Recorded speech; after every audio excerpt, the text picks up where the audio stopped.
It's a case where being number one means really you're number two.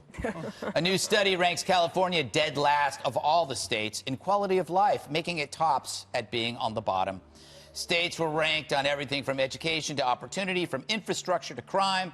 But California scored low for one simple reason. It's impossible to live there unless you are super rich or homeless. Then come one, come all. But just ask any U-Haul dealer. Renting a truck to go from San Francisco to Dallas will cost $3,200. The return trip, only $1,100. That's a 180% surcharge.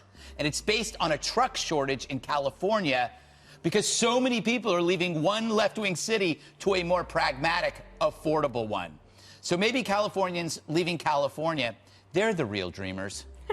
But anyone who's been to L.A. knows the ugly truth. It's turned into a post-apocalyptic wasteland with 55,000 homeless in that county alone. Massive encampments have enveloped Skid Row under overpasses and streets nearby. SF isn't much better, spending millions last year on cleaning up human waste left on its streets by the homeless. It's odd. We're living in a time where Hollywood embraces dystopian fiction. They spend millions trying to recreate the look of life after nuclear war. I could save them some money. Just grab an iPhone and drive downtown. You have income inequality, you have pollution and segregated neighborhoods. What have Republicans done to this? Oh, wait, no, it's run by Democrats. All the things Democrats say they're against, they're just stewing in their own state. Yeah. I've been to Skid Row. It was the scariest moment of my life. You know, I've been to every single neighborhood, south side of Chicago. I've been to Detroit, everything. I did not leave the car because they said it was so unsafe. That was a bunch of white guys with expensive cameras walked outside into these encampments. It's honestly like Armageddon. It's post-apocalyptic. You have zombies on drugs wandering around. There's needles everywhere. There's no law enforcement. It's lawless. It's chaos. It's dirty. It's infested with disease. My God. It's the scariest place on earth. You'd think it was in a third world country. It's right next to City Hall. Yep. And they tolerate it. Ironically, if you go to a not like Skid that Row when- concert, it's actually enjoyable.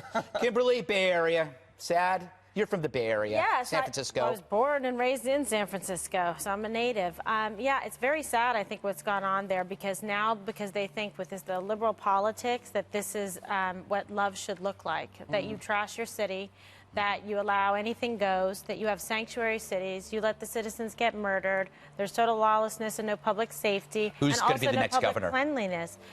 I think Gavin Newsom. I mean, you know, he's in a tight race with Antonio Villaraigosa, so we'll see. So it's going to be the battle of the. And I know mayors. he's not a typical liberal.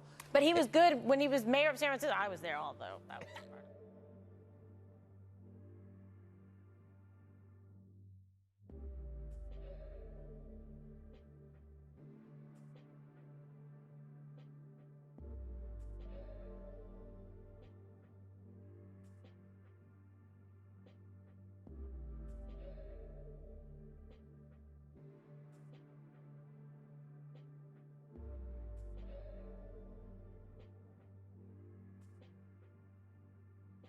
Well, there's no question about it. The middle class is on the move. They are leaving California and the Central Coast in droves. When I put the call out on Facebook to see if anyone locally was planning to move, the response was overwhelming with nearly 500 comments, mostly people saying they've already left, they want to, or they intend to because of the cost of living. So I went in search of the latest moving trends to see if they stack up to these comments and what's being done about the middle class movers. The Kujawskis are former Central Coast residents. Since my interview with them, they moved from Oceano to Arizona. Our mortgage will be $1,000 less. So that coupled with property taxes, which is like $4 grand less, is insane. And that puts us in a position where we're not just getting by, we can live and actually do more. They say even with a good paying job, they just couldn't get ahead here. Something meathead movers say they hear a lot. Our clients are telling us is that I can't afford to live here no more. The cost of living is so expensive where even with 2 jobs, we can't make it. Meathead says out-of-state moves have increased 91% since 2016, with most people headed to Arizona, Oregon, and Nevada. In line with data from the U.S. Census Bureau that shows San Luis Obispo County had one of the highest migration numbers of all Southern California counties. And the trend is people leaving, not arriving. It also shows nearly 658,000 people left California at the highest rate in the nation. And albeit a small portion of our population, the folks we're hearing from say they just can't afford to stay. I don't think there's been enough focus from Sacramento on the problem of the exodus of the middle class from our state. Republican Assemblyman Jordan Cunningham says he's currently working on bills to reverse the trend. They include making it easier for middle-class families to get home loans and investing in trade schools. Cunningham also addressed the housing shortage and pricing crisis on the Central Coast. I think we got to add supply. There's no way around it. Not just low income, but middle income, starter, 3-bedroom, 4-bedroom, sort of family households. The GOP lawmaker agrees Californians are overtaxed.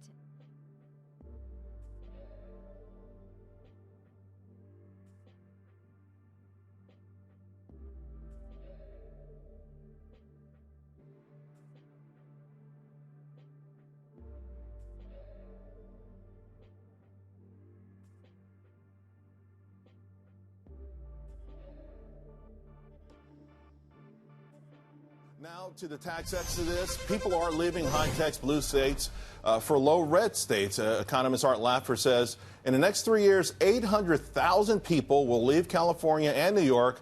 Another 500,000 will leave Connecticut, New Jersey, and Minnesota. Come on in, Paul Chabot, Conservative Move Real Estate Network. Paul, music to your ears, obviously, but apparently these states where we've seen these exodus over the last decade or so still implementing these same policies.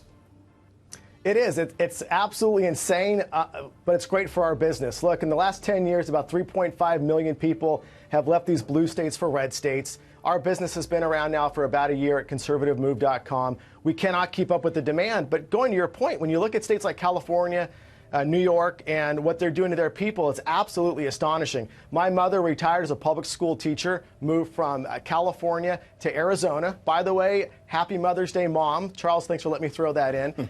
And what we're seeing is a dramatic shift in California and other blue states, where in California, you largely have two classes of people now. Your coastal liberal elite and your inland region working poor. The middle class and small businesses are vanquished, and they're moving to red states. Yeah, of course, I think that homelessness crisis in California, Washington State, New York, underscore that sort of Dickens-like, tale of two worlds, right? The ultra-wealthy and the ultra-poor all living in the same confines. Paul, talk to us a little bit, because you saw this happening. People have talked about it for a long time, but are you surprised at just how many people want the help of your company to make this move? You know, I am. My wife and I started this business out of our home, moved into an office now with over 100 agents across this country. We can't keep up with the demand. It is not just simply word of mouth, Charles. It's that many people, families have felt this, and they've looked for that mechanism to help them.